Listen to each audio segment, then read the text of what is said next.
Lance Hall here for Let's Discuss with Lance Hall. Happy to welcome LA Guns drummer Steve Riley to the program tonight. How you doing, Steve?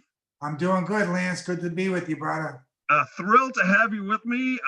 Your body of work I have enjoyed for many, many years, be it LA Guns, Wasp, and some of the other stuff you played with. Great, great stuff. We're here to talk about the new LA Guns album, Renegades, coming out on Friday the 13th on Golden Robot Records. I've heard an advanced copy. It's fantastic. You must be psyched to get this out to the masses. Oh man, we've been waiting. When this whole COVID thing hit this year, it was supposed to be released in March, and we were going to go out on tour in March too. When we found out that the gigs were all going to be pushed back to 2021, we released a new single every 2 or 3 months and got to work the album and have something new to work this year and give the fans something new every couple of months. And now we're just excited for them to hear the whole new album this Friday, the 13th. No qualms with releasing it on a Friday the 13th. You think it's going to be good luck? We're good with that, bro. It kind of fits our whole thing. And I don't even know if it was purposely done that way because of the way the whole year played out. But it's kind of cool that it ended up being a Friday the 13th. We're great with that. Now, this was sort of born out of last May when you guys played the M3 Fest. Of course, you and Kelly go back to the original days of LA Guns. How did you hook up with Scott and Kurt? Well, Scotty had been with LA Guns for a number of years. He is a lead guitar player, but he took the job as bass player because obviously Tracy was in the band, and then we had a couple of other guitar players in the band. And so Scotty was smart. He's a multi-instrumentalist, and he took the job as the bass player because we were recording and touring, and it was just a smart move for him. But when Kelly rejoined, obviously me and Kelly are the battery from the original band, and he knew that Kelly was going to be playing bass. So I called him up and told him, let's get you on guitar. And it was one of the best moves I ever made, was asking Scotty to go back to lead guitar because he's a terrific lead guitarist and he's just jazzed being back at his original instrument. With Kurt Froelich, we were very lucky, bro. I got a call from a friend in Vegas, and this was at the very beginning of us putting this together. And we didn't know if we were going to have to go through a long audition process. Kurt was the first guy we listened to or looked at, and he was the right guy. We knew it right away, both Kelly and I. And he's a great songwriter, great singer. He plays all the rhythm guitar. And we just lucked out with both Scotty and Kurt, and we got a really great chemistry band together. And I think it shows on Renegades. Definitely. I was reading the thing that you liked the most was everybody writes now, everybody plays. You were on the internet trading back and forth song ideas and stuff, and it just sort of all came together like magic. That must be really cool. Oh yeah, it's just a real plus that all four of us are songwriters. And when we started the process, after we did the M3 show in May of 2019, it was a snowball effect. We got signed by New Breed Management out here in LA. They're a huge management company with Eric Baker and Bobby Collin. They signed us right away, and they brought us to Golden Robot Records, and Mark Alexander Erber there. He's just a great label chief, and he loved the idea. This was before he even heard any new material. They signed us, and we all live all over the country right now. I'm the only one who lives in LA. Kelly lives in New York, and Kurt lives in Florida, and Scotty's in Las Vegas. So we're spread out. So this was the first time I ever did a pre-production over the internet, where we were exchanging ideas over the internet for like about 2 months in the summer of 2019, going right into the fall. And we did that for about 2 months. We exchanged ideas. All four of us had a ton of material, and we had about 40 songs. And we picked 10 of those songs out that we thought would work great together on this album, Renegades. But the other 30 songs, we're really jazzed about them too. We have a wealth of material. It's great having four songwriters, and everybody just chipped in really well. The chemistry of the band, it was a very organic thing where We did 2 months of pre-production over the internet. I flew the guys out here, and we did 2 days of like all day and night pre-production just to work on what we had been exchanging. And then 7 days of recording, 5 days of mixing, and we did the album in 2 weeks. Well, yeah, It was, that's not exactly working at a Boston or a Guns N' Roses pace right there. oh man, I'm telling you, it was a really like old school recording because I heard that, bands like Sabbath, bands that we really look up to, Sabbath Yeah, and Zeppelin, their first couple albums they did them really, really quick. And I think when we did this really quick old school, it was a really good experience. And I think we captured something really raw and we didn't dwell on it too long or go back and say, maybe we changed this, maybe we changed that, and have this long budget and time period. So I think the way we did it, we really captured something live and raw, and it was a good experience doing it this way. yeah. I want to jump into a few of these songs and talking about them because I listened to a copy. Dustin was got me, of course, the download and stuff. Uh, Opening track, Crawl, just an absolute killer opener. And a lot of the comments I'm reading it and on YouTube and stuff where the videos posted is like the groove that you and Kelly have, and that's what I got immediately out of that. You guys were just locked in tight on Oh, that. totally, bro. That's what's good about having Kelly back. Yeah, I worked with a bunch of good bass players when he was out of the band, and when he left in '95, we stayed best friends through the whole thing. He did some other stuff outside of music, and then when he decided to come back, I had my battery mate back. I had my bass player back who knows how to play with me, and we played on all of that early stuff.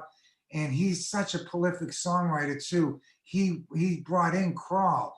He actually brought in Crawl, Well-Oiled Machine, and Renegades. Those are 3 songs Kelly brought in. And I think everybody knows Kelly's a good songwriter. He's the one that wrote Ballad of Jane too. And so having him come in, and then he brought in Crawl, and we knew the groove was right up our alley. And what Kurt and Scott did on it, and Kurt wrote a nice melody over it. And it was just a great groove song. And we knew that was a great song to open up this album and to be the first single. Because, like you said, the groove is just insane on that song. Next track is Why Ask Why. The one word I wrote down was riff-tastic. That riff is That's the song that Kurt Froelich, the singer, brought in. And we finished it in the studio. And it was just a great rock song. We knew it right off the bat. It was one of the songs we marked with a check when we were going through those 40 songs. Why Ask Why? And we knew that coming from Crawl right into that type of a rocker was a nice move. It has a nice movement to it. Yeah. That was the other thing I noticed with the way this album was sequenced. You must have played pretty close attention to the way the songs flowed on everything. I thought it was fantastic. You had, like you said, that those 2 songs blended together. You put in some slower stuff, and further down the line here, how into the sequencing aspect of it were you?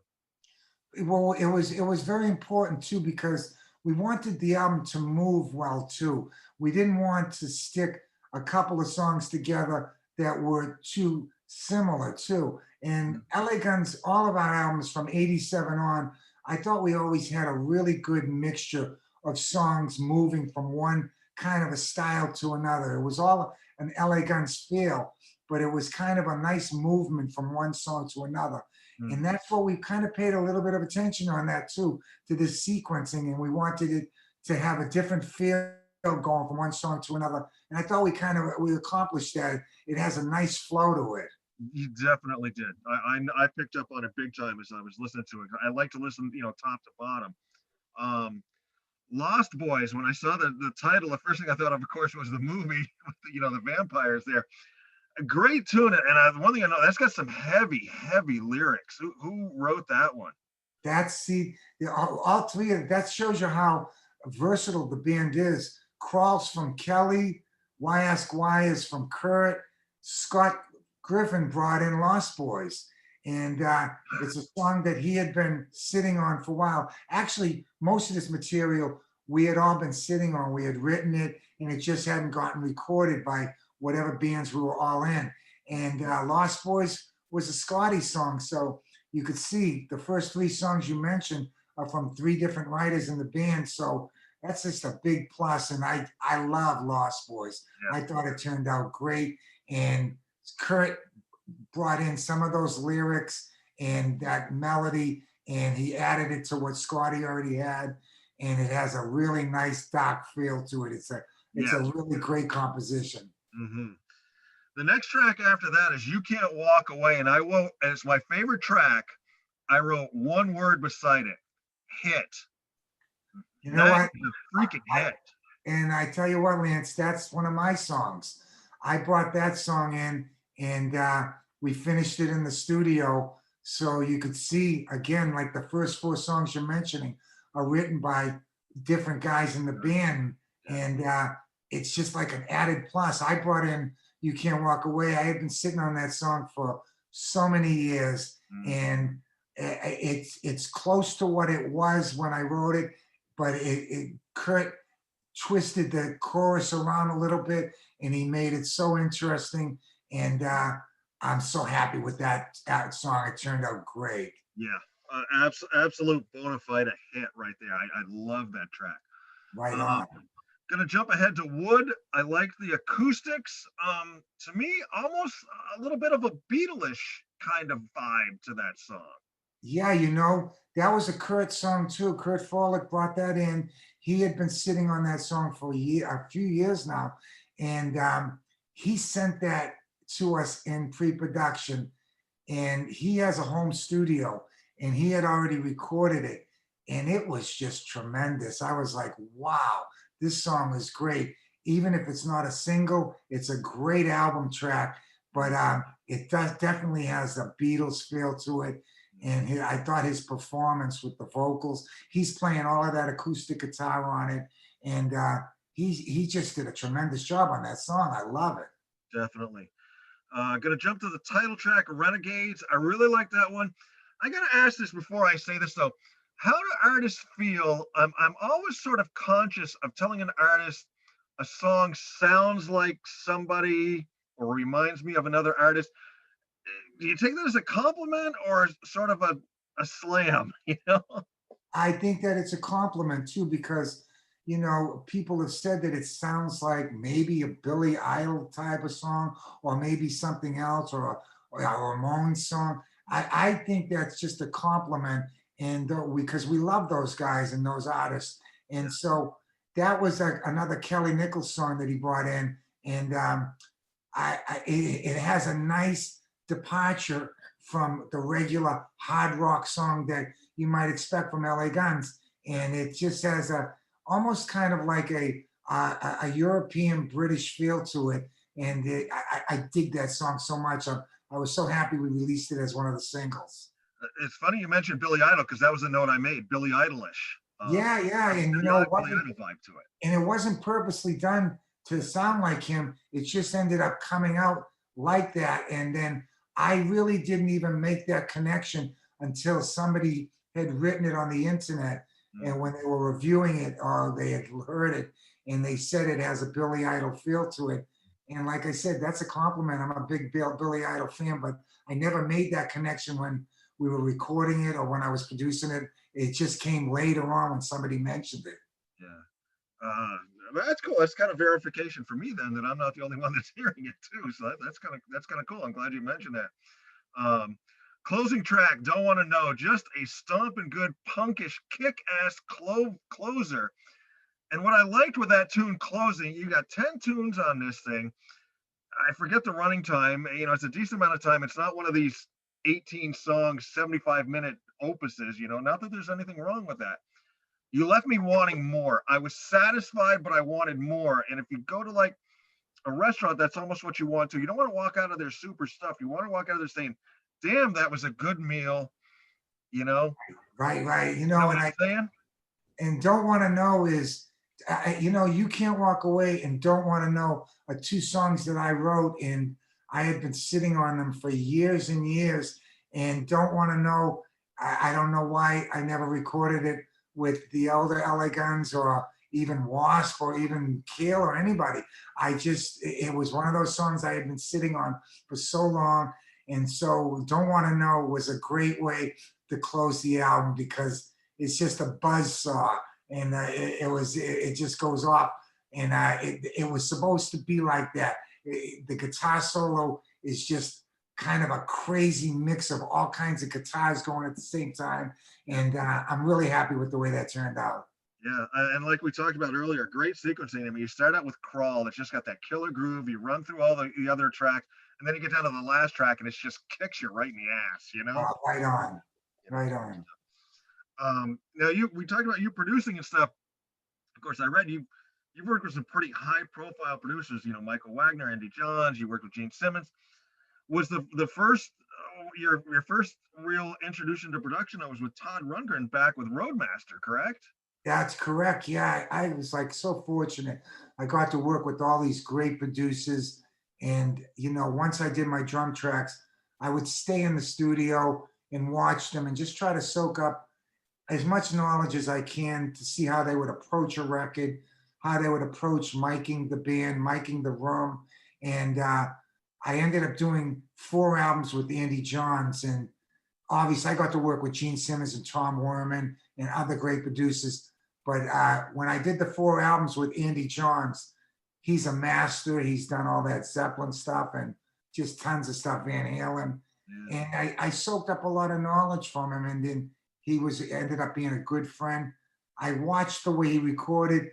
So if he was alive and he didn't pass away, rest in peace, Andy. But I think I would have approached him to produce this album. But I took it on and I just tried to approach it like Andy would. And I used the same engineer that we used with Andy.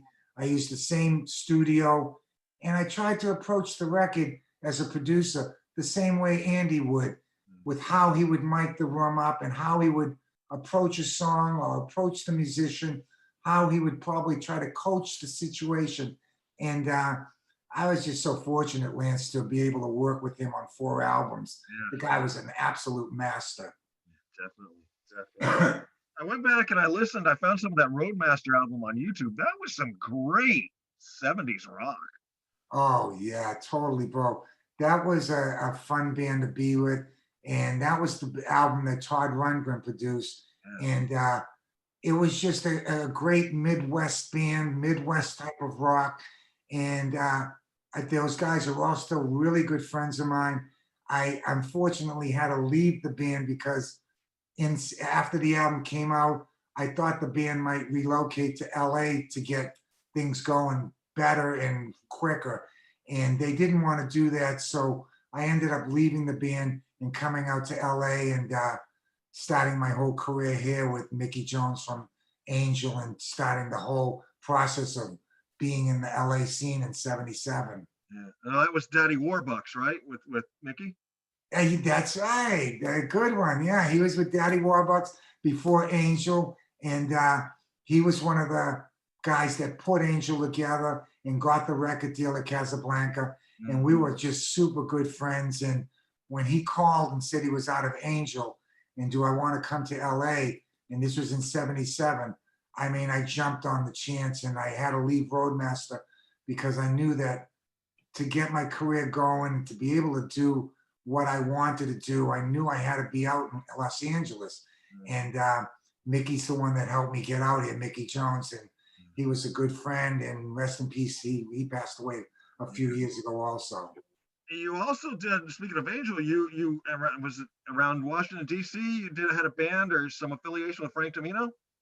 Well, I grew up with Frank Domino in Boston. We're both from Revere, and we grew up in Revere Beach, and we were in the St. Anthony's marching band together. That's how far back we go. Frank was playing clarinet, and I was playing snare drum, and he was one of the first guys that broke out of Revere and got his career going. And then he brought me down to Washington, D.C. with him to play in a band called Max. And that's when Daddy Warbucks was there and the Cherry People were there. And those 3 bands were the bands that formed Angel. So each member from one of those bands got into Angel. And that's the whole history of how Angel got together. It was a DC band. That's wild. That's wild. Now, I also read you were in a band called the Bees, first band that was had no label that appeared on American Bandstand. Well, yeah, we were the only band. Only band. Dick Clark actually came in the dressing room and he told us that. He said, I want you guys to know you're the first and only, probably only band that I'll have on here that are unsigned. Because it was before we signed our deal with Epic Records, but he got us on the show, Dick Clark. We got to do 2 songs and it was a gas, man. It was like, here I am on American Bandstand, a show that I've been growing up watching forever. And talking with Dick Clark, and it was just unbelievable. And then right after that, the Beast got signed to Epic.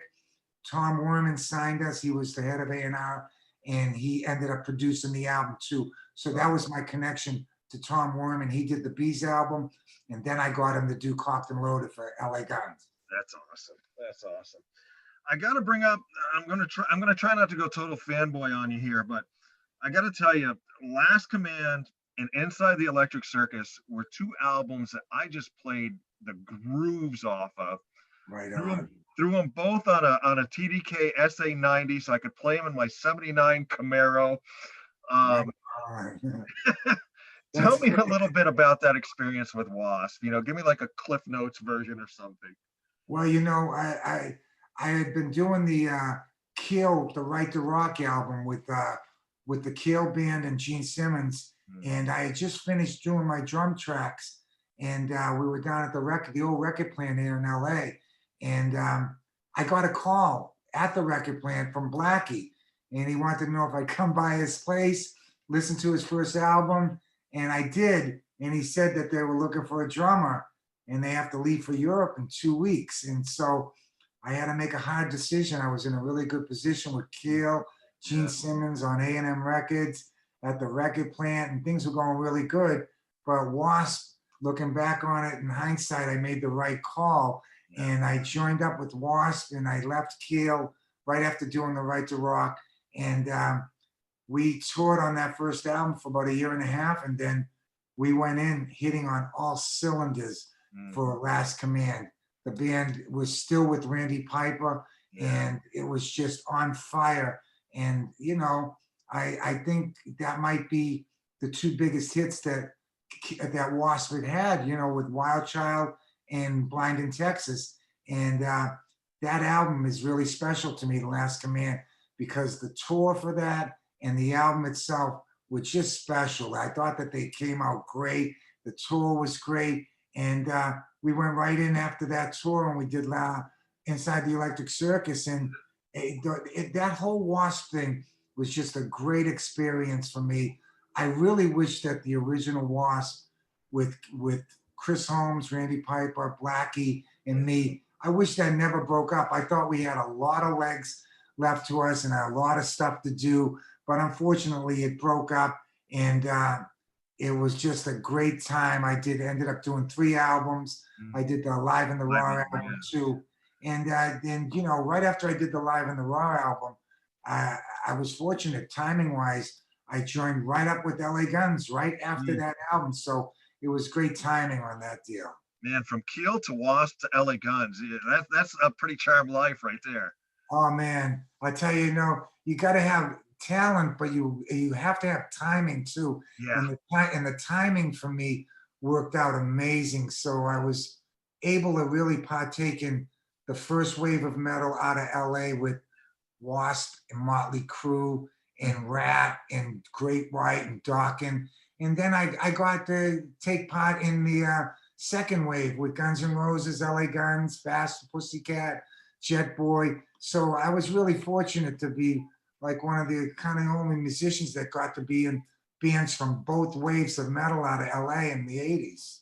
Yeah, very cool. I'll tell you a funny story. Back in those days, I was a DJ, and I DJ'd all the high school dances around, and especially in our hometown school. Right. And me and my buddy, we were total metalheads. And we'd always sneak on a metal song, a couple of the ballads were easy. You could play Sweet Home, you could play that, but we always wanted to play 10 Seconds of Love or something like that. One night we're up there, I turned to him, I said, screw it, we're playing it. He goes, what? I said, we're playing Blind in Texas tonight. Right on. We Right played. on. The kids didn't know whether to shit or go blind. It was a Oh, great man, deal. I'll tell you, when we did that song live, the crowd would just go off. And Yeah. especially when we were in Texas and we would do Oh, that song, and we were on the big stage with Maiden with yeah. the big sound. I mean, you could see some of it on YouTube. Blind in Texas was a song that the crowd just went off, man. Is that when Chris would come out with the Cowboys jersey on that said "Two Tall Homes" on the back? Yeah, and he had the cowboy helmet on, and Blackie had Blackie and Randy were wearing the cowboy hats, and it was just a gas, man. I thought that band was so much fun. I Mhm. thought we were not only theatrically great, I thought that we were sonically great too. We sounded great. Phenomenal band. Like I said, Last Command was great. Inside the Electric Circle, I play the grooves off of those two albums. Right on. Speaking of grooves, going forward now with LA Guns, we've got Renegades coming out this Friday the 13th on Golden Robot Records. We're all in such limbo right now. What's are you even able to make any future plans? What do you got happening? Well, what happened was none of the song and the shows from 2020 got canceled. Like I was saying, they only got postponed. So we have a whole schedule of festivals, fairs, and casinos, and some odd clubs in there. And we have that whole schedule starting in March 2021. Mm. So we got Renegades coming out this Friday. And we're going to probably release a couple more singles in January and in March before we go out. But we got our fingers crossed, Lance. We're hoping that we can pull this off and get back out there on the road. Otherwise, we're in the same boat as everybody else, and we might have to push shows back. But right now, I got a schedule in front of me that starts in March 2021, and it goes right straight through all the way to the fall. And we have a planned tour to go over in Australia and New Zealand. But like I said, everybody's got their fingers crossed. We're hoping that something happens to open up this whole thing. But we got a terrific schedule in front of us. I'm just hoping we can pull it off. Absolutely. I hope you can too. I tell you, Release You Can't Walk Away as a single. I would be very curious to see if everybody jumps. I think it's a hit. I think it's a crossover too. I think that can get on multiple playlists too because it's such an accessible song. I think that it could get played in Nashville. I think it could play anywhere. It's one of those songs that really crosses over boundaries, and it's got the LA Guns feel to it, but it also has an accessible feel where it could almost be on a country chart too. So I would love that to be a single and just test it out. And the other thing too is it's timeless. It could be a hit today. It could have been a hit back in the 80s. I think it could be a hit 20 years from now. Totally, well, I agree. All right. Well, Steve, I want to thank you very, very much for taking the time tonight, being so patient with us. We had a little bit of trouble getting the Zoom thing set up, but it's been an awesome chat with you to talk about both the new LA Guns album and some of the old stuff with Wasp and the other bands you're in. Just a great, you've taken me back. You've taken me forward and taken me back. I hope I've done the same for you. Oh, Lance, yeah, I really appreciate the support, brother, and I'm glad you love the album. And I know that it's difficult for fans because there's not a lot of record stores anymore. Yeah. So it's difficult for fans to find out. If anybody wants to find out, any fans want to find out what me and Kelly Nichols are doing with LA Guns, they just got to go to laguns.net or go to goldenrobotrecords.com, and they can find out how they can order the album. There's some fun merch on there and fun videos. So go to laguns.net and you can find out tour dates and everything about the band. Very, very cool. Steve, I always like to wind up with a couple of quick, fun questions I hope you've never been asked. You got time for those? Absolutely. First car you bought with your own money? First car I bought with my own money Yep. was an MGB GT, one of the small MGs, and it was a convertible, and I drove it around Revere, Massachusetts, and I ended up crashing it up, and that was the first car I bought with my own money. Nice. Would you rather be on a desert island alone or with someone who never stopped talking? Oh man, I'll be on there alone.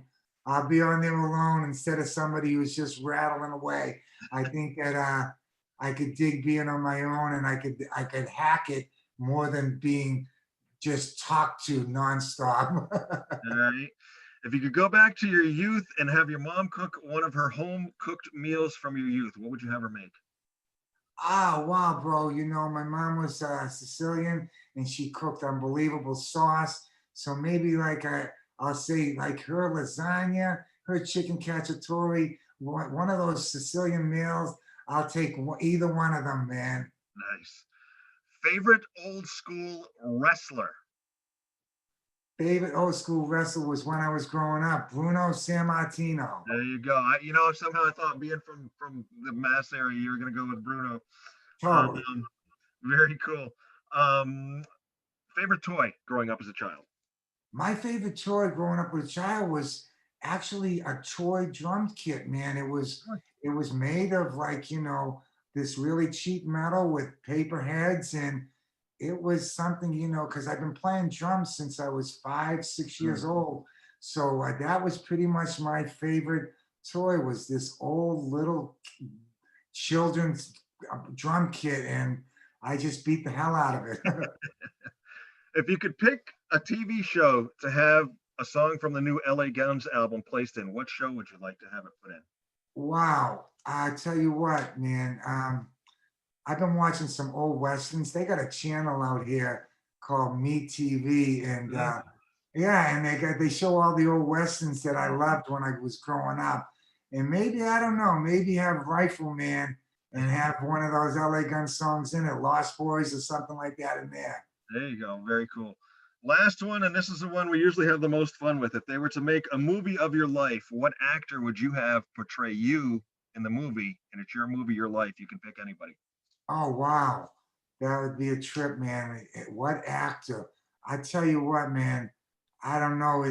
That's a hard one. I got a lot of favorite actors. I'm a big movie buff, but to get one of the younger actors, it'd be hard to pick, man. But an older actor, I don't know. It's kind of difficult. Maybe like a Leo DiCaprio or somebody like that, or a Brad Pitt. I like those guys, and I like what they just did with Quentin in that new movie. And I'm big fans of those two guys. Cool. Excellent. Steve, once again, thank you very, very much for the time. Let's look for that new LA Guns album coming out this Friday called Renegades. LAGuns.net is the place to go to look for everything. And appreciate the time very much, bro.